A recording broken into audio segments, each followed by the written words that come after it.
Meantime, the president warning Israel after they carried out strikes against Hezbollah in Beirut today. There is, of course, growing concern. Escalating tensions between the two could jeopardize the U.S.-Iran peace deal. Senior international correspondent, chief international correspondent, Trey Yingst, on the spot. Well-deserved, obviously. Trey has been very busy. He has the very latest from Tel Aviv. And I understand, Trey, you have a better Rolodex than I do. You've actually had a chance to chat with the commander-in-chief. What can you tell us about that? Yeah, Kevin, good afternoon. I just spoke with President Trump. He tells Fox News he believes a deal with Iran will be signed in the next 2 to 3 hours. I asked him about the Israeli strikes earlier today against Hezbollah in the Lebanese capital of Beirut. He tells me he spoke on the phone with Israeli Prime Minister Benjamin Netanyahu, asking him, "What the F are you doing?" He told the prime minister not to conduct additional strikes against Hezbollah so that it doesn't affect this deal from moving forward. Now, the Israelis are bracing for the possibility of incoming Iranian ballistic missile fire, according to the IDF. And President Trump tells Fox News he will ask Iran not to respond with missile fire toward Israel, with this deal on the horizon expected to be signed tonight. All of this taking place amid the backdrop of these latest conversations to get this final agreement across the finish line. The president talked about the strikes in the middle of last week when he was hammering many of those Iranian positions, pushing the Iranians back to the negotiating table. You might remember, Kevin, I was on the phone with the president as he was in the Situation Room, and the Iranians called him and asked him to stop the bombing. The president believes that moment was able to shift the equation and again get the Iranians to make these concessions. President Trump says if they sign the deal tonight, he will immediately order the blockade on Iranian ports to be lifted and then move forward into these more detailed discussions as it relates to Iran's nuclear program. But again, the latest headlines that we know here, President Trump telling Fox News he believes a deal with Iran will be signed in the next 2 to 3 hours. This will take place electronically, the president says. And then a week from now, there is expected to be an in-person signing that could take place somewhere in Europe. Again, the president responding after those Israeli strikes today against the Lebanese capital of Beirut. The Israelis were striking a Hezbollah position in response to drone fire over the border this weekend into northern Israel. Again, the president telling Fox News he asked the Israeli prime minister, "What the F are you doing?" Kevin? That sounds very much like what the president would certainly say. But at the same time, Trey, I think it's fair to point out that if you're the Israeli government, you have every right to defend your citizens who have been under constant attack by way of Hezbollah. I guess a two-part question. One, can you understand why the Israelis would certainly feel that way very strongly, that they need to respond? And two, is Hezbollah being directed, in your opinion, by Tehran? The answer to both of your questions is yes. The Israelis have come under a variety of both rocket and drone attacks into the northern part of their country. Tens of thousands of Israelis have been displaced from their homes since Hezbollah got directly involved in this conflict. And they've been firing not on military targets, but on civilians. Now, Israeli forces remain in southern Lebanon. And there's a parallel effort going on here by the Trump administration, led by President Trump and Secretary of State Marco Rubio, to create a normalization agreement between Israel and Lebanon, because they have a common goal here to disarm Hezbollah, because Hezbollah is Iran's largest proxy in the region. And the Iranians have been trying to tie the situation in Lebanon to this broader agreement with the United States that, again, is expected to be signed in a matter of hours. And so there's a lot of things on the table right now, but when we step back and look at what is taking place at this very moment, the Israelis say they are preparing for the possibility of incoming Iranian missile fire. And we should look just to last week. 1 week ago, the Iranians launched 30 ballistic missiles at Israel in response to a similar strike against the Dakhia neighborhood of southern Beirut. And there was an exchange of fire at that moment. And then ultimately, President Trump took to Truth Social and he called on both sides to stop shooting. And again, this is an indication that the president has the ability to get directly involved here, to pause what's happening in the region in order to let these diplomatic efforts play out. And that's exactly what is taking place tonight. Kevin, President Trump tells me he was getting on the phone just moments after we spoke to ask the Iranians not to fire in response at Israel and ultimately allow this agreement to be electronically signed to enter into these deeper negotiations as it relates to Iran's nuclear program. Remember, we're looking at two separate issues here, but they are connected. One has to do with the Strait of Hormuz, and we understand once this agreement is signed, the strait will be opened.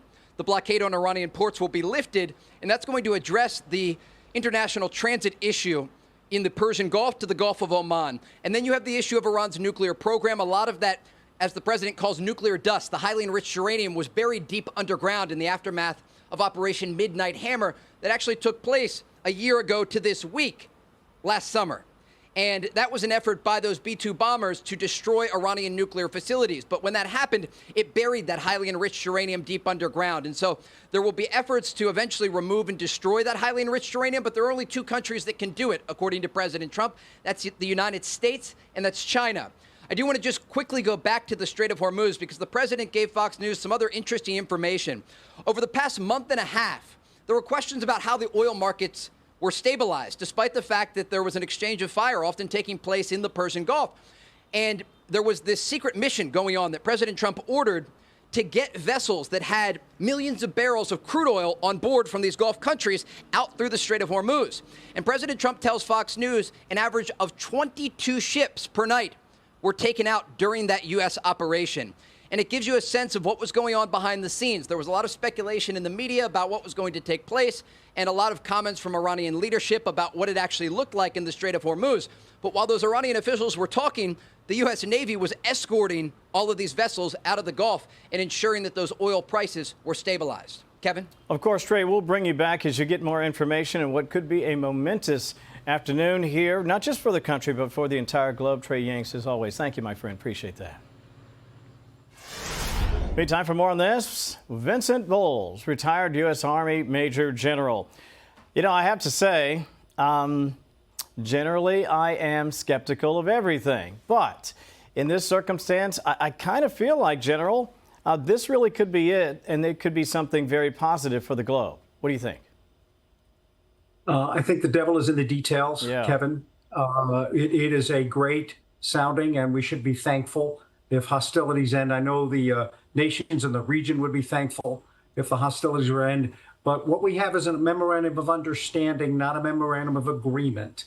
So it's based on what we understand, what the Iranians understand, all of which has been through the filter of the Pakistanis. So behavior is believable, and that's what we'll have to watch. Well, let me ask you, General, there's a strong sentiment, especially among a lot of hawks in D.C., that because we know the Iranian regime will lie, because we know that their history says they'll not only lie, they'll do anything and everything to achieve their ends, even if it means the absolute destruction of Israel and, of course, the United States as well. And so when you're dealing with a group that is so committed to your destruction, how do you forge an agreement and trust that they'll actually do what they say?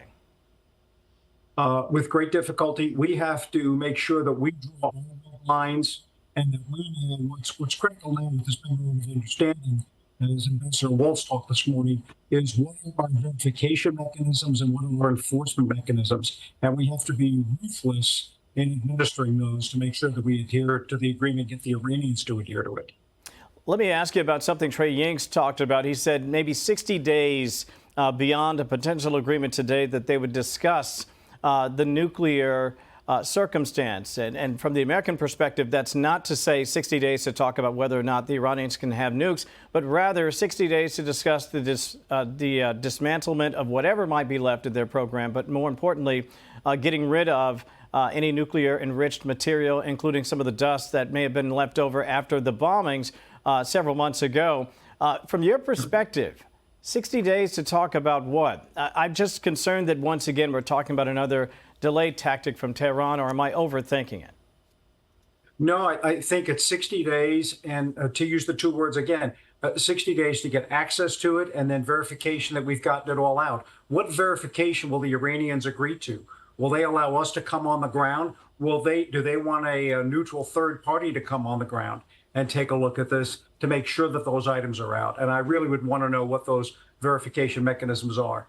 Yeah, especially when I remember what happened with the IAEA. They would send these inspectors over there, and the Iranians would sort of play whack-a-mole. Oh, this is military, it's not enrichment, it's not scientific. And then, oh, wait, you can come, but you can't come this day. You can come in several weeks. It sort of seems silly to me without, again, international verification, without verification. So I think that would clearly have to be a part of this. What do you make of the president you have to give him credit. If nothing else, he has gotten the U.S. and indeed, as I've mentioned before, the globe to this precipice where maybe, just maybe, we have an American leader that has been able to come up with an opportunity for the entire world to be rid of a nuclear-armed Iran. Did you think we'd get here? One never knows, and we really don't know where we're at yet. Good point. As I don't mean to be negative, but I want to see behavior now, and behavior will be the key critical factor to watch now. Let me ask you, do we go back to strikes if they stray from the MOU, such as it's written? Yes, we would. It is the only way that we can enforce what we want. It's the only thing they understand. As your reporter just recently said, they called the president, according to what the president said, they called the president and said, stop the bombing. That's the language they understand. Well, then why not just continue to do that until they comply with all of the terms that we have set out? I know that the initial idea was to get rid of their nukes. Check. Air Force, check. Army, check. Navy, check.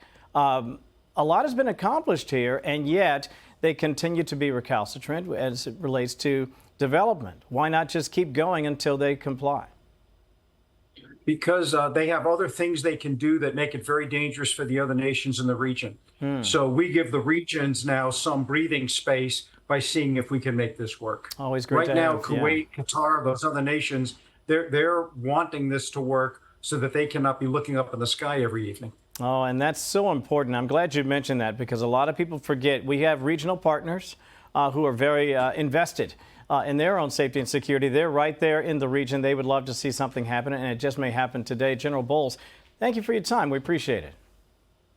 Kevin, always a pleasure, and happy birthday, United States Army. Yes, indeed. Happy birthday to the Army, happy Flag Day, and happy birthday to the President as well. Thank you, General. Be sure to like and subscribe for all the Fox News latest on YouTube and catch full shows streaming now on Fox One.